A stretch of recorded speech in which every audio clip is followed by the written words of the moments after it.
Job, capítulo 1, versículo número 20. La fe en medio de la dificultad. Si hay que ponerle nombre al mensaje, es la fe en medio de la dificultad. Vamos a aprender que hay que mantener la fe, que hay que mantenerse creyéndole a Cristo en medio de nuestras dificultades. La vida no siempre va a ser color de rosa, no siempre las cosas van a salir bien, no siempre las finanzas van a andar bien, no siempre la familia va a andar bien, no siempre vamos a estar en paz con nuestra familia, con nuestros hijos, no siempre sus hijos se van a portar bien, no siempre su pareja va a estar bien con usted, no siempre va a tener ánimos. Entonces, a veces nosotros en las iglesias nos concentramos tanto en hablar de las cosas buenas, de los buenos momentos, de las situaciones de victoria, y pocas veces nos detenemos a tratar de analizar qué tenemos que hacer cuando las cosas están mal. ¿Qué tenemos que hacer? Sean bienvenidas, pasen adelante. ¿Qué tenemos que hacer cuando las situaciones andan mal? Entonces, en esta noche vamos a hablar qué hacer en medio de la dificultad. Y vean lo que dice la palabra, Job capítulo 1, versículo 20. ¿Lo tiene, iglesia? Amén. Lea conmigo la palabra y dice la escritura. Entonces Job se levantó y rasgó su manto y rasuró su cabeza y se postró en tierra y adoró y dijo: desnudo salí del vientre de mi madre, desnudo volveré allá. Jehová dio, Jehová quitó, sea el nombre de Jehová bendito. Buen Dios y Padre que estás en los cielos, ayúdanos, Señor, esta noche a mantener nuestra fe en medio de la dificultad. Señor, ayúdanos a hablar de cuando estamos en un valle de sombra de muerte. ¿Qué hacer? ¿Cómo salir de ahí, Señor? ¿Cómo afrontar una situación que jamás nos imaginamos afrontar? Ayúdanos, Señor, en el nombre de Jesús. Amén y amén. Puede tomar su asiento. Nadie se casa y piensa que algún día se va a divorciar. Cuando alguien se casa, suele casarse pensando en que toda la vida va a estar con esa persona. Y las personas, cuando suelen tomar una decisión tan fuerte como lo es contraer un matrimonio, uno va con las mejores expectativas. Nunca va con el pensamiento: ay no, yo siento que nos caemos mal y que nos vamos a divorciar. Nadie lo hace. Entonces, si se caen mal, no se casan, así de simple. Entonces viene el punto: ¿y qué pasaría si de repente en nuestra familia suena la palabra divorcio? Probablemente alguna persona diga: yo ni lo quiero ni pensar qué haría, porque lo más probable es que no sé qué hacer. Todos pensamos que siempre vamos a estar sanos. Todos pensamos que la sanidad del cuerpo va a ser parte siempre de nosotros y que vamos a estar con una salud 10 siempre. Pero ¿qué tal si a usted le hacen un chequeo de rutina y le descubren cáncer? En ese momento, probablemente cuando nos den la contestación de ese examen, lo más probable es que experimentemos como que el mundo se nos cae encima. Porque teníamos planes con nuestros hijos, con nuestra familia, con nuestra pareja, pero ahora resulta que a causa de esta enfermedad, esos planes se nos vienen abajo y nos dicen que debemos empezar quimioterapia. ¿Qué hacer en ese momento? ¿Qué hacer cuando de repente recibimos una llamada en la noche? No hay peor cosa que recibir una llamada a altas horas de la noche, porque usted sabe que eso no implica nada bueno. Cuando le llaman en la noche y uno dice: me están llamando. Y usted contesta esa llamada. Y es alguien diciéndole que algún familiar suyo está en un hospital. ¿Qué hace en ese momento? O peor aún, llama a medicina legal diciéndonos que alguien ha fallecido de nuestra familia. ¿Qué hacer en ese momento? Cuando recibimos una mala noticia. ¿Qué hacer en esa circunstancia? Déjeme decirle anticipadamente que cuando uno tiene el agua hasta el cuello, pues en ningún momento, en ningún instante, uno piensa en algo bueno. El primer pensamiento siempre es algo muy malo. Porque naturalmente todos nosotros estamos pensando mal, porque estamos con la soga al cuello. ¿Qué hacer en ese momento? Cuando nace un bebé es una alegría para la familia. Sobre todo si es un bebé deseado. Y aunque no sea deseado, siempre les trae media alegría. Porque la mamá, yo no voy a criar ese bicho. Y al ratito, ay, qué lindo este bebé, aquí déjamelo andarte, vos andate a la casa, pues déjamelo a él. Y alegró. Y le pasó la cólera después, ya cuando lo vio. Y peor si le parece al hijo, ¿verdad? O a la hija en la réplica. Y dice, no, con más razón. ¿Por qué? Porque estas cosas pasan. ¿Qué tal si este es el año de nuestra bendición? Lo hemos declarado, lo hemos dicho, lo hemos gritado, lo pegamos, lo decimos en nuestras redes sociales. ¿Y qué tal si este año perdemos nuestro trabajo? ¿Cómo reaccionar a eso? Ay, no, pastor, yo en eso no pienso. Pero precisamente por ese pensamiento de no querer pensar en eso, es que cuando estamos en la dificultad no sabemos qué hacer.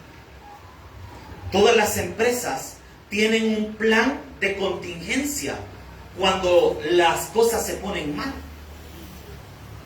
Hay alguna persona que se encarga de salir a, por ejemplo, yo no sabía eso lo aprendí de hermana Silvana, me estaba explicando en una ocasión, que debe haber una persona en las instituciones que se encargue de dar la cara y no directamente el jefe o el superior, sino alguien que es de comunicaciones, que llegue y dé una versión de lo que ha pasado. No puede salir directamente la persona que tiene autoridad o el encargado. ¿Por qué? Porque probablemente no sepa qué decir. Entonces ya hay un protocolo, las empresas que tienen un protocolo para catástrofes, para dificultades, para momentos complicados. Y ahora viene la pregunta a mi vida y a mi corazón, y empecé a investigar y a leer la palabra y pensar, Señor, si las empresas tienen una forma de trabajar las crisis, también tu palabra debe tener una forma como trabajar en la crisis. Y ahí es donde nace este sermón. ¿Cómo mantener la fe en la crisis y en la dificultad? Ahora que tengo su atención, acompáñenme a la Biblia y vean lo que dice la palabra. Versículo 20. Entonces Job se levantó. Deténgase ahí. ¿Por qué se levantó Job? ¿Qué había pasado en la vida de Job? ¿Por qué Job tiene que levantarse? ¿De dónde se levantó? ¿Y por qué estaba en el suelo? Al analizar estas preguntas, tenemos que ir nosotros a la Biblia y entender qué había pasado en el contexto de la vida de Job. Probablemente usted ha leído este libro. El libro de Job es un libro cuyo autor es anónimo. No sabemos quién lo escribió. Se sugiere que fue Moisés, porque pertenece a la época de Moisés. El libro de Job nos plantea una realidad que todos deberíamos de analizar. La justicia de Dios versus el propósito por el cual Dios permite la maldad y deja que la maldad exista en el mundo todavía. El libro de Job nos ayuda a entender cómo es que un Dios justo y perfecto tolera la maldad en un mundo perverso y pecaminoso como el que vivimos. Ese es el dilema que está en el libro de Job. Es un libro extraordinario de la plática de 4 personas. Porque después del capítulo 4 en adelante, aparecen los amigos de Job. Y Job comienza a hablar con ellos por casi 30 y algo de capítulos, 35, 36 capítulos. Que solo tratan de las cosas que están hablando Job y sus amigos. De cómo los amigos de Job comienzan a desanimar a Job. Por eso que la primera lección en esta noche, hermano, es que cuando estés en la prueba, cuando estés en la dificultad, cuando estés en el problema, no escuche a las personas que solo quieren hacer leña del árbol caído. Hacer leña del árbol caído. Porque hay gente que cuando uno se encuentra mal, en lugar de darle la mano, le meten el cuchillo en la espalda. Y esa gente, no le escuche, por favor. Esa gente que quiere desanimarlo. Esa gente en la que usted se siente mal y en lugar de darle palabras de aliento, le dan palabras de tristeza a usted. Mire, fíjese que me ha caído mi dolor. Ay, así ya murió una tía.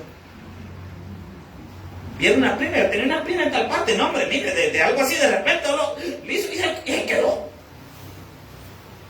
ya sale uno todo afligido, hermano, de esa reunión. Entonces, ¿qué pasaba en el libro de Job? Acompáñenme por favor y veamos el contexto de la... Primero, entendamos quién era Job. Acompáñenme al versículo 1 en adelante. Vamos a leer tres versículos del capítulo 1, desde el 1 en adelante. Dice: hubo en la tierra de Uz, nos cuenta de esa tierra llamada Uz, un varón llamado Job, y que era hombre, como dice... Primero, Job no está sufriendo consecuencias de sus malas decisiones. Porque el sufrimiento y la dificultad puede venir, hermano, a veces de nuestras malas decisiones.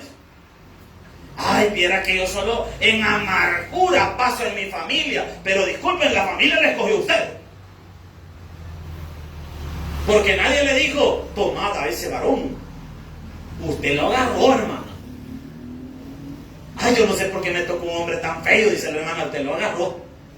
Si ese día no andaba viendo bien o algo, mejor se hubiera detenido, hermano. Pero de ahí, piénselo bien. O en el caso de los hermanos: ay, yo no sé por qué me tocó una mujer tan brava. Así era siempre, hermano. Que para que usted no la vio bien. Por eso, miren, jóvenes, varones que están acá, lo primero que usted le tiene que preguntar a una señorita: mire, ¿vos qué tan brava sos? Cuando te enojas como sos, y le va a responder: yo muerto. Ah, pues no acerque, hermano, léjase. Ya sabio, hombre. Después a Dios le anda echando la culpa, no moleste. Si fue su decisión, usted está llevando las consecuencias de sus decisiones. Ay, el Señor me sacó de este trabajo. No llame a que Dios le sacó del trabajo en un trabajo que usted no trabajó bien. Ahí Dios no lo ha sacado, ahí lo echaron a usted por ser un mal trabajador. No me culpe a Dios por eso, hermano. Pero otra cosa es que usted perdió su trabajo y usted estaba trabajando bien. Ahí sí estamos hablando del lenguaje, mire. Pero si usted era un mal trabajador y lo sacaron del trabajo, discúlpeme, no fue Dios el que lo sacó. Fue usted y su mala manera de trabajar. ¿Me está siguiendo, iglesia? Entonces, gente que hay que llamar las cosas por su nombre. Ahora, este hombre llamado Job era un hombre que la Biblia le llama perfecto y recto. Obviamente, no porque era un hombre... Cuando la Biblia dice que Job era perfecto y recto, es que lo está comparando con toda la gente que vivía a su alrededor. En comparación a toda la gente de su época, Job era una persona perfecta y recta. No es que no se equivocara, no es que no cometiera errores, no es que fuera santo, es que simplemente en comparación a toda la gente que lo rodeaba, era una persona que sobresalía en su espiritualidad, en su relación con Dios. O sea que las cosas que vamos a leer que le pasaron a este hombre, no le pasaron por ser una mala persona. De hecho, en culto estaba cuando le empezó a llover todas las cosas que le iban a caer encima, ¿no? Y vea lo que dice la palabra del Señor: temeroso de Dios, y como dice la Biblia, y apartado del mal. No, hombre amado, si este hombre era más cristiano que nosotros. Temeroso de Dios, si ese no tomaba una decisión sin preguntarle a Dios.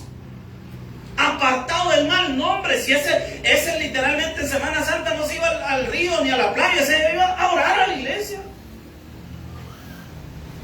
Como decía alguien: y mire, vamos a venir a trabajar el otro viernes. ¿Es usted santo? Ah, pues ya vengo a trabajar, ¿verdad? Me respondió. O sea, tremendo, pues.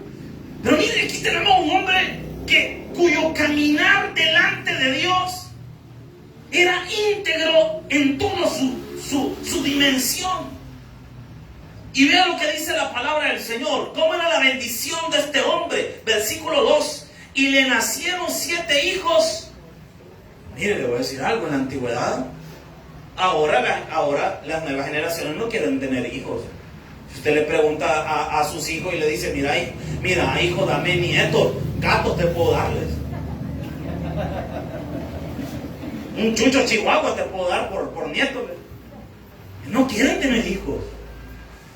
Pero en la época antigua, los hijos eran la fuerza de trabajo de la familia. Y entre más hijos tuviera, más bendecida era esa casa. Por eso es que es poco probable de que Jesús fuera hijo único. Obviamente fue el primogénito. Pero tuvo más hermanos. Porque si no se hubiese visto extraño una familia con un solo hijo. La gente en Israel no solían tener un solo hijo, tenían muchos hijos. Y este hombre era tremendamente bendecido porque dice que tenía 7 hijos varones y 3 hijas.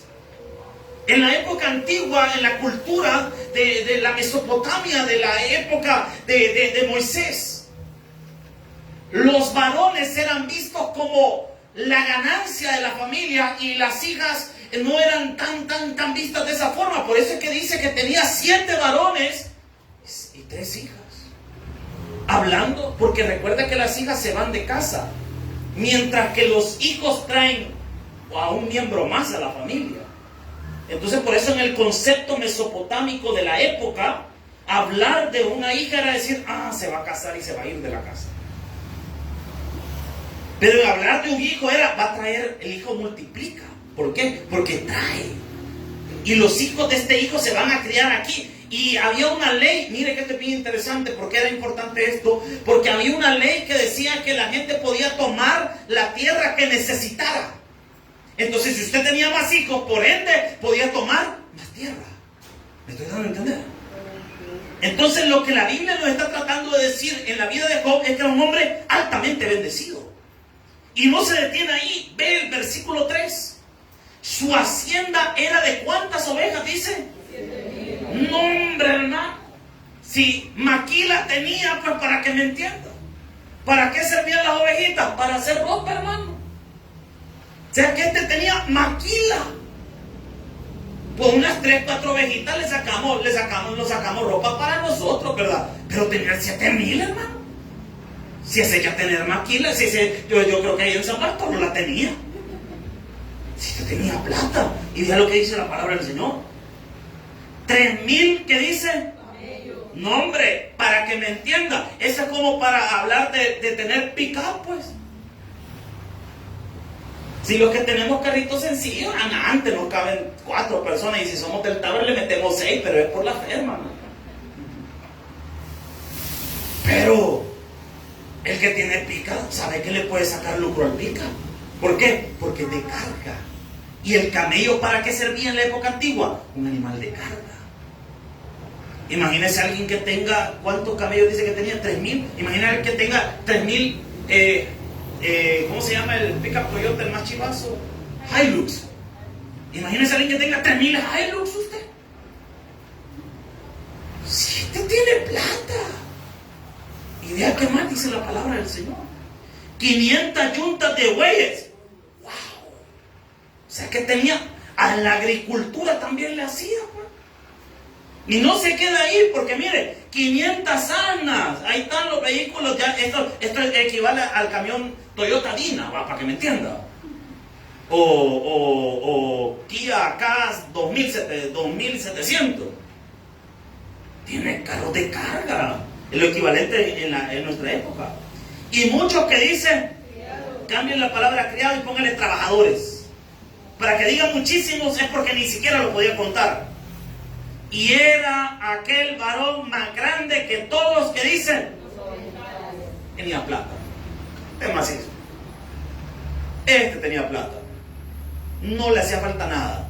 Estaba tan bendecido. Dicen por ahí que hay 3 niveles de riqueza. Está el nivel de riqueza del bufón, del que piensa porque puede comprarse un iPhone o porque puede comprarse un teléfono caro, ya es rico y lo debe el teléfono. Ese piensa que es rico porque anda un teléfono caro, pero hermano, yo le soy sincero, yo prefiero andar en carro que andar con un buen teléfono. Y hay gente que compra teléfonos de $1,000, con eso ya compra una moto. Dígame usted qué prefiere, andar un buen teléfono y darle de comer a aquellos que le cuento, o andar usted paseando más tranquilo. Adivine qué es la sabiduría. Pero el otro, por aparentar, tiene que ahorrar 3 meses para comprarse una camisa. Sale más barato en el revuelva. Sería cosa buena. Mega le busca, ¿verdad? Ya sale alguito. Pero hay un nivel de riqueza que la gente piensa que por tener cosas son personas pudientes. Y no así. Hay otro nivel de riqueza que ya cubre sus necesidades y las de sus hijos. No hace falta nada en la refri, todo está bien. Es una persona, si usted lo que gasta no supera lo que gana, usted es una persona que está en ese nivel de riqueza. ¿Por qué? Porque usted gana más de lo que gasta, entonces puede ahorrar. Y eso ya es un índice de que su vida económica está subiendo. Y el tercer nivel de riqueza, el que no se preocupa por el dinero ni para sus hijos, ni para sus nietos, ni para sus bisnietos. Ese tiene plata, miren. Ese tiene plata. ¿Por qué? Porque si no se preocupa él por su riqueza, podría dejar de trabajar y sus empresas de producir este día, pero le alcanza el dinero para él vivir toda su vida, para la vida de sus hijos, para la vida de sus nietos. Ese tiene plata. Hay gente que tiene cubierta hasta 5 o 6 generaciones con su dinero. De eso estamos hablando ahorita. Ese es Job. Tiene plata. No, no lo andan avergonzando por $2, hermano. Para que me entienda, va al cine y compra entradas 3D. Tiene plata. ¿Y qué le pasó a este hombre que podríamos decir está bien en la vida? Y es que hay algo que hay que entender, es que el dinero no lo es todo. El dinero no lo es todo.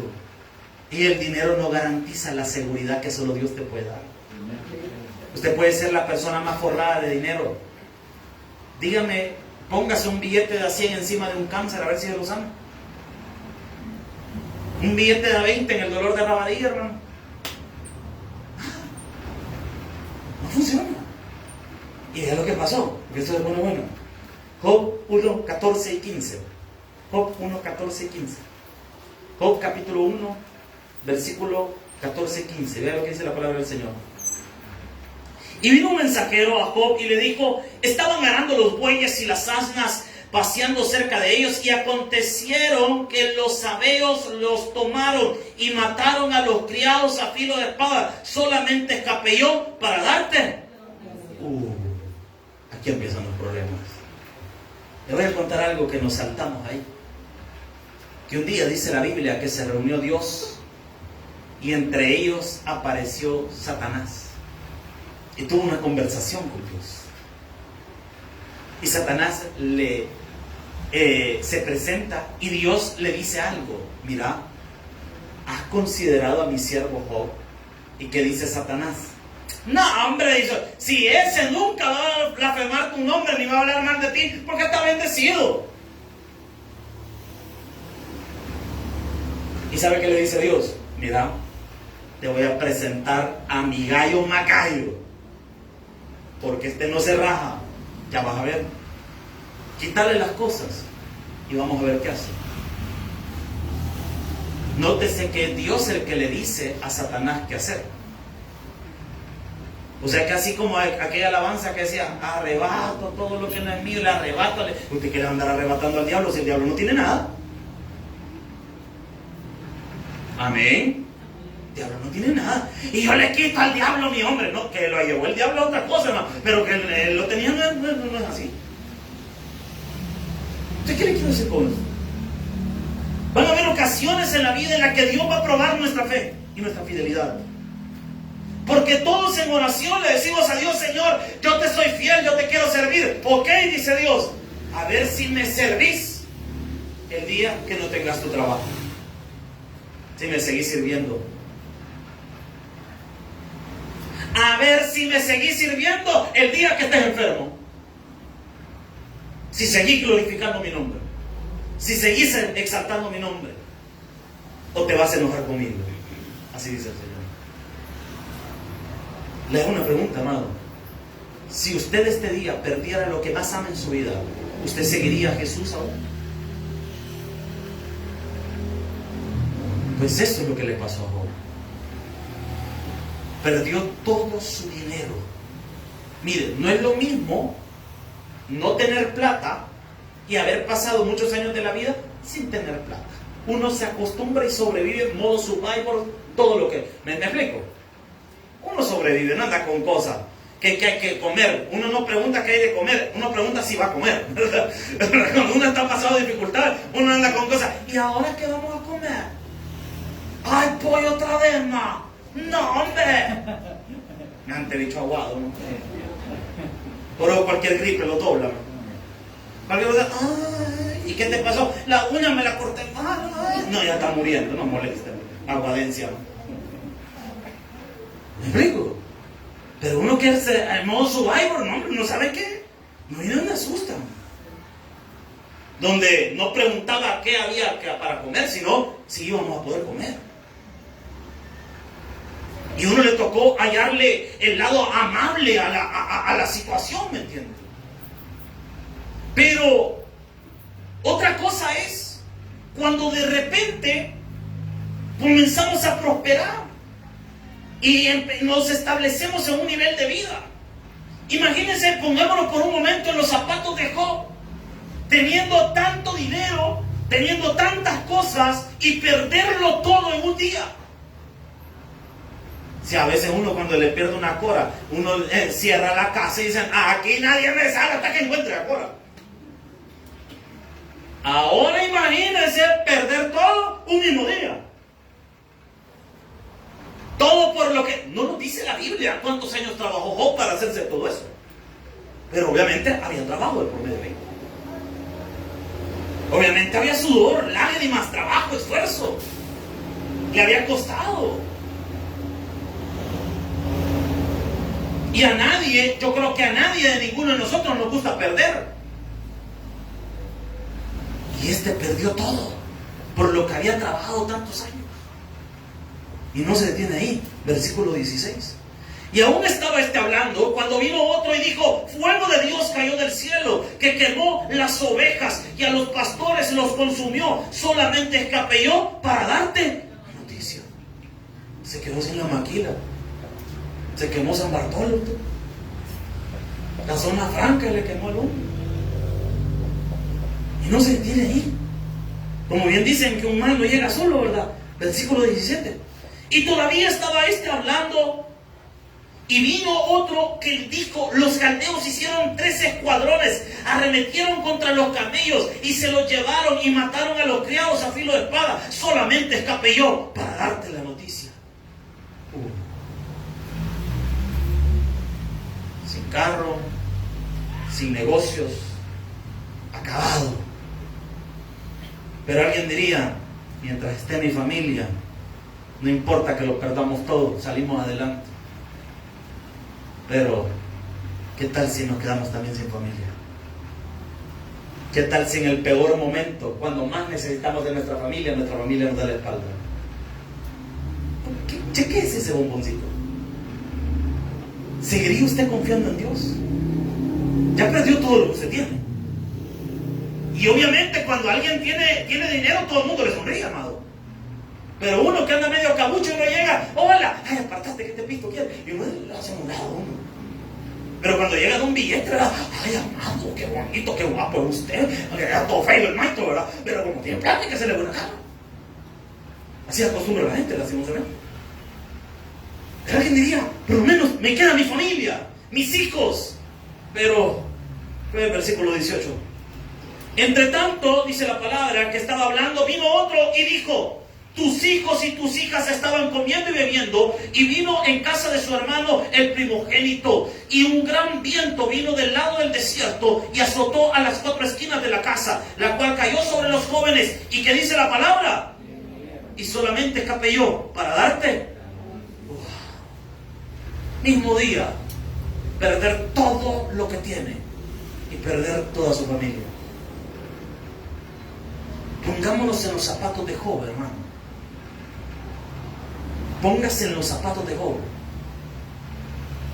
Todo por lo que usted trabajó y para quienes trabajó, lo pierde en el mismo día. Cualquiera diría, no, yo no vuelvo a poner un pie en una iglesia. Yo no vuelvo a servir. Estoy decepcionado de la congregación. Estoy decepcionado de estar. Si esto es estar en la casa de Dios, no, hombre, yo me estoy afuera.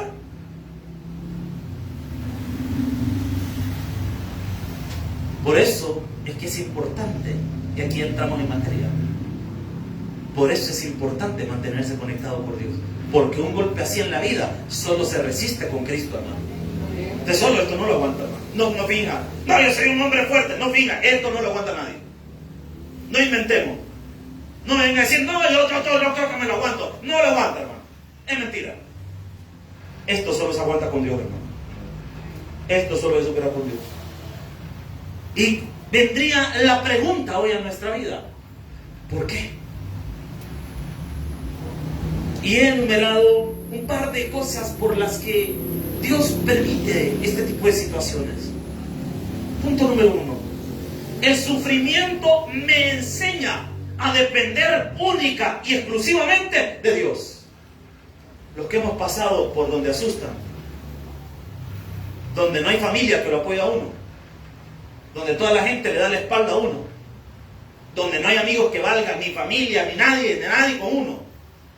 Los que hemos pasado por ahí sabemos que hay un solo camino y se llama Jesucristo. Amén. Que el único que va a estar contigo en ese túnel tenebroso y triste y abrumador y tremendo solo se llama Jesús. De ahí no hay nadie más. Ahí no hay familia que valga. Porque si usted ve la historia de Job, y a mí mi esposa, solo le quedó a la esposa.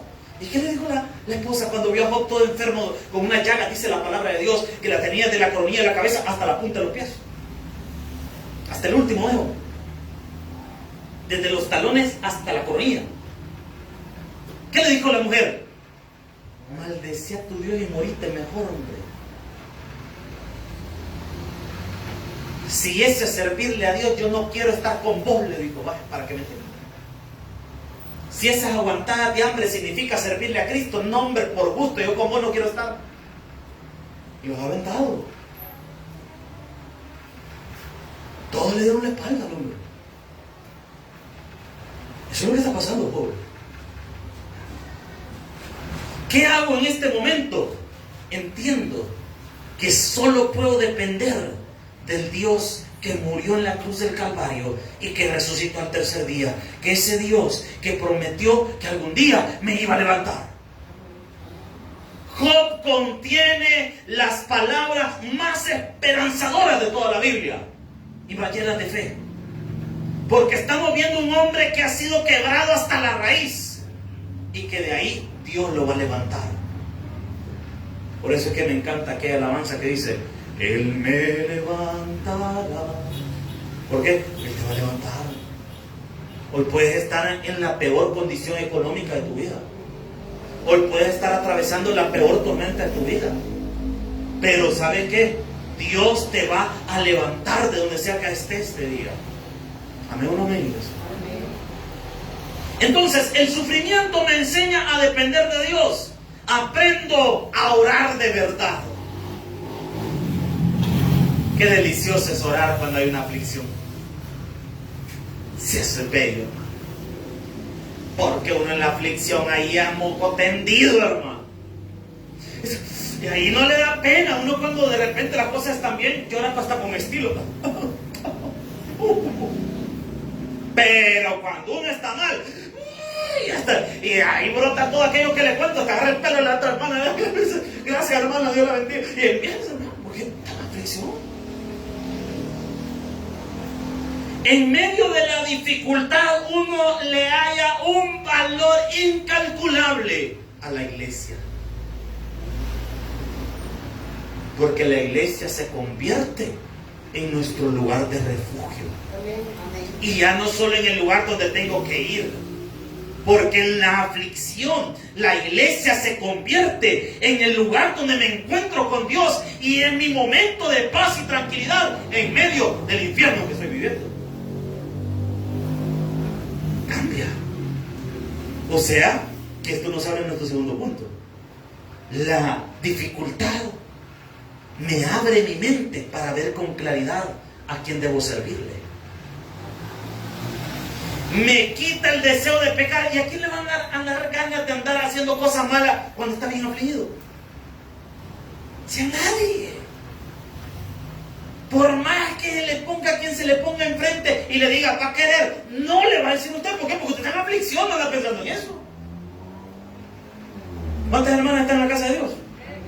Aunque le ponga Brad Pitt allá afuera y le diga, la llevo pero solita. No, te dicen, el pastel, salud, le dice usted. ¿Por qué? Porque usted no está pensando en eso. Usted en el momento está pensando en lo único que necesita, en Dios. Lo ¿Y a quién le van a dar tantas ganas de pecar cuando las cosas están mal en la vida? Se puede poner en el mismo universo, decirle también lo mismo. Decirle, venite. ¿Y qué le va a decir usted? No, papá, ya hombre, rechace. ¿Por qué? Porque usted en ese momento solo se concentra en una cosa, en Dios. ¿Usted cree que alguien con una enfermedad que terminal le van a andar dando ganas de pecar en la vida? En ninguna manera. Si en ese momento sabemos que nuestra vida está en un hilo y de que dependemos de Dios. Y lo único que brota en nuestra mente es el deseo de estar con ese Dios, que nos saque de esta y de todas las que vengan. En la dificultad me ayuda a desear con todas mis fuerzas la vida eterna. Porque en medio de la dificultad uno aspira a algo más. Y uno dice, bueno, mi vida probablemente ya está terminando, pero yo sé que hay algo más allá. El Señor dijo que fue prepararnos morada. Yo quiero ir a esa morada celestial. Afirma nuestra fe en la dificultad. Me ayuda a ver la mano de Dios en todo lo que pasa en mi vida. Es que en la aflicción usted comienza a ver la mano de Dios hasta en los mínimos detalles. Porque uno dice, ay, me duele tanto mis pies, quisieran hacer fila, Señor, y ese día no había fila. Y uno dice, gracias, Señor, me escuchaste. Uno ve la mano de Dios hasta en esos detalles. Que cuando las cosas a veces están bien, Dios está obrando de esa forma, pero uno no lo ve, lo da como cosas normales y comunes. Y no se da cuenta que es la mano de Dios en los pequeños detalles. En la dificultad uno agradece. Uno agradece a Dios la vida y todo lo que le dio. No es lo mismo agradecer en la abundancia que agradecer cuando no hay nada. Es una fe pura y sincera. Porque es fácil agradecer cuando las cosas están bien, pero es más complicado agradecer cuando las cosas no están bien. Pastor, ¿y qué tengo que hacer entonces cuando me topo en la dificultad? Versículo 20. Entonces Job, ¿qué hizo? Primera cosa que hay que hacer, levántese. Deje de estar mirando al piso. Deje de dar lástima. No le ande contando sus penas a nadie. Cuénteselas a Dios. No ande con... ¿Y qué te pasa? Ay, no te que estoy en aflicción. No. Te mande viendo al piso. Te levante la cara. Hay gente que cuando está en aflicción no se quieren ni bañar, hermano. No, hombre, por amor a los hermanos, bañense. Sí, imagina en la tarde y no, ¿y de aquí de dónde, hermano? Y peor si le ocurre en mi momento de administración, levanto mi mano, no, hermano, no me vuelvo a levantar. ¿Qué le quiero decir con esto? Levántese. Esto ya va a pasar. No sé qué problema esté pasando usted esta noche, pero lo que sé es que esto también va a pasar. Ya va a terminar este dolor. Levántese y vea lo que dice la palabra del Señor. Y rasgó su manto y rasuró su cabeza. Haga duelo, llore. No es malo llorar. Llore. Vaya, enciérrese en un cuarto y llore. Venga a la iglesia en la administración y llore. Usted no le importa que lo esté viendo o no lo esté viendo, hermano. Usted quebrántese. Hay momentos que lo único que podemos hacer es llorar, fíjese. Y no tenga miedo de hacerlo. Es que ¿qué va a decir la gente? ¿Y qué le interesa lo que piense la gente, hermano? Que piensen lo que quieran, pero sus lágrimas se las va a ver Dios. Ay, que piensen lo que quieran. A mí no me interesa lo que piense la gente, a mí me interesa lo que piense Dios. Y si me siento mal, yo voy a llorar. ¿Por qué? A mí no me interesa. Mira, anda orando, está. ¿Qué te importa? Dígale usted. Hermano, ¿y usted por qué llora? ¿Qué te diga usted? Sea con Dios. Sea con Dios. ¿Este hombre qué hizo? Hizo duelo. Porque en los tiempos antiguos esto era el duelo. Rasgó su manto, se resuró la cabeza. Ahora ya entiendo por qué Britney se resuró, pero bueno, sigamos. ¿No? Y se postró en tierra. ¿Y qué hizo? Y adoró. Y adoró. O sea que cuando estoy mal, ¿qué tengo que hacer? Adorar al Señor. Hermano, estoy mal, no voy a ir a la iglesia. Error, más tiene que venir a la iglesia. ¿Por qué? Porque aquí en el quebrantamiento, ay hermano, ahí hay poder de Dios que va a fluir. Que va a fluir el poder de Dios. Dígame usted, si usted ve a su hijo llorando y lo ve triste, ¿qué hace usted? Usted se acerca y ve que le puede ayudar. Imagínese que usted venga en el bus y de repente ve a su hijo llorando en una esquina. ¿Quién, dígame, todas las personas que estamos acá, no se bajaría del bus y iría a ver qué le pasó? Si nosotros siendo malos y haríamos cosas así, ahora imagínese Dios si nos ve a nosotros mal. ¿Usted cree que Dios se va a quedar con los brazos cruzados viéndolo sufrir a usted? Me encanta lo que dice esta palabra. Y me gusta la declaración de fe del versículo 21. Y dijo: desnudo salí del vientre de mi madre, y desnudo volveré allá. Jehová dio, Jehová quitó, sea el nombre por los siglos. Jehová bendito. No, hombre, este hombre dijo: no, está bueno, Dios me dio, Dios me quita y Dios me puede volver a dar. Pero yo, en nombre de Dios, yo de Dios no me aparto. Porque ahorita me quitó. Sí, me lo quitó. Todo lo que me dio, me lo quitó, dijo. Si miren, hermanos, si todo lo que tenemos no es de nosotros, es de Dios. Hasta la ropa que andamos es de Dios, hermano. Entonces todo es de Él. ¿Sabe cómo termina esta historia? Lástima que el tiempo ya se me está terminando. Vamos rápidamente a Job capítulo 42, versículo 10. Lástima que el tiempo se nos ha ido. ¿A cuánto nos está hablando Dios, hermano? ¿A cuánto nos está preparando Dios? Sí, amén. Porque ya cuando vengan las dificultades, usted ya sabe qué hacer. ¿Y qué va a hacer usted? Adorar al Señor. Buscarlo. Job 42:10. Job 42:10. Vea qué hermoso lo que dice la palabra. Este mensaje en lo personal me ha hablado mucho a mi corazón. Job 42:10. Vea lo que dice la palabra de nuestro Padre. Y quitó Jehová, ¿qué dice? El único que te puede quitar la aflicción se llama Dios. El único. No sé qué estás pasando esta noche, pero el único que te puede quitar ese dolor de tu corazón es Dios. Por eso es que hay que buscarlo a Él. Por eso es que no le ande contando sus cosas a nadie, porque esa gente no le puede ayudar. Ni se admire que su familia le dé la espalda. Eso no es nuevo, eso es hasta bíblico, ya pasó. Analice a quién siempre perjudicaron las personas, a su propia familia. A José, ¿quiénes lo vendieron? Sus hermanos. ¿Quién traicionó a Jesús? Uno de sus amigos. Que la familia y las amistades le den la espalda a uno, eso no es nuevo, hermano. Pero eso que no le robe la paz ni la fe. ¿Por qué? Porque el que va a quitar la aflicción es Dios. Por eso dice la palabra. Y quitó Jehová la aflicción de Job. Cuando él hubo, ¿qué dice la palabra? ¿Por quiénes? ¿Y quiénes fueron sus amigos? Los que le estaban acusando y señalando. ¿Cuándo el Señor quitará tu aflicción? El día que tú decidas perdonar. El día que tú sueltes tu resentimiento. El día que perdones a tus padres. El día que perdone a sus hijos. El día que perdone a su esposa. El día que perdone a su esposo. Ese día el Señor quita tu aflicción de tu corazón. Tienes que sanar tu corazón. No puedes salir de esta iglesia con el resentimiento ahí guardado. Debes salir de esta iglesia habiendo perdonado. No puede ser que hayas escuchado un mensaje como este y te lleves el resentimiento a tu casa. No puede ser posible, no es posible.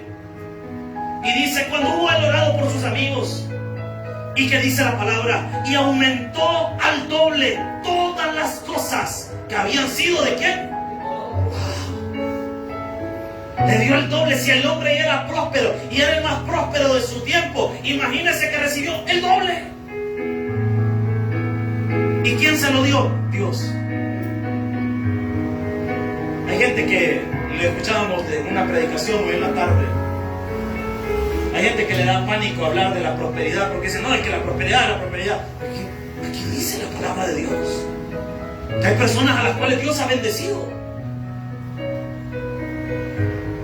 Pero es que esta gente no recibió la bendición así nomás. Hicieron algo. ¿Y este qué hizo? Perdonó. Y me encanta lo que nos cuenta la Biblia. Cómo Dios bendijo la vida de este hombre. Ve el versículo número 12. Y dice la palabra de Dios: y bendijo Jehová el postrer estado de Job más que el primero, porque tuvo 14,000 ovejas, 6,000 camellos, 1,000 yuntas de bueyes, 1,000 asnas, y tuvo 7 hijos y 3 hijas. Le restituyó sus hijos. Y vean lo que dice la palabra: y llamó el nombre de la primera Gemima, el de la segunda Sesia, y el de la tercera Karen Japuc. Y no había mujeres tan hermosas como las hijas de Job en toda la tierra. Y le dio su padre herencia entre todos sus hermanos. Mira qué hermoso. El pastor general decía que la Biblia no lo decía, pero él lo decía, que quizás le había dado otra también, otra mujer. El pastor general decía, el pastor fundador decía, lo decía el pastor, no lo digo yo. El pastor decía, yo creo que le dio otra.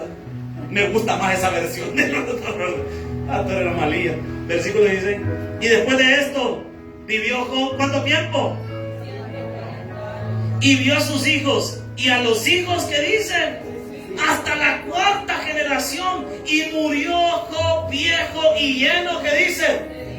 ¿Sabe qué significa eso? ¿Cómo se traduce? Disfrutó su vida. Es que Dios no te va a hacer pasar por la dificultad para después dejarte morir en el desierto. Dios te ayuda a pasar la dificultad para que después disfrutes la mejor temporada de tu vida. Regálele un fuerte aplauso al Señor. Vamos a orar. Gracias, Señor, por esta palabra.